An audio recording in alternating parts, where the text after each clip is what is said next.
Hi, I'm Skylar Town, competitive lockpicker, founder of Open Locksport, and a professional security researcher. I'm here today to teach you about locks.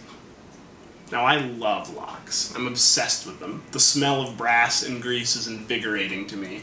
I even installed a small mini mill in my bedroom that I use just to cut locks. I want to teach you about locks, though, because generally people have very little idea of even the basics of how they work. And yet locks are everywhere. They're a huge part of our life. There are few things more ubiquitous in this world than locks.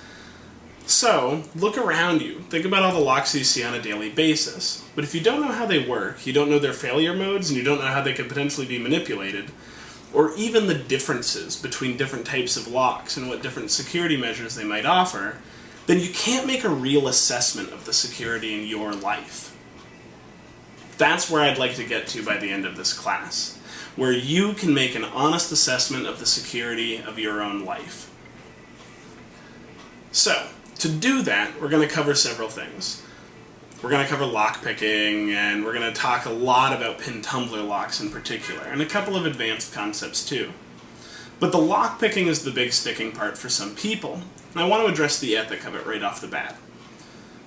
I come out of the lock sport community, and we have a very strict line that we try to walk incredibly straight. You never pick a lock you don't own, and you never pick a lock that's in use. The reason behind the first rule should be obvious. You don't pick a lock you don't own, or that you haven't been given the explicit permission by the owner to pick, because it's not yours. I mean, that's just kind of our don't be a dick rule. Number two, though, don't pick locks in use, because locks can break when you pick them. We'll talk about some of the failure modes later on in the course, but the important takeaway here is that once you've learned what I'm going to teach you, it's important that you don't go try to pick the lock on your front door or on anybody else's. So keep that in mind.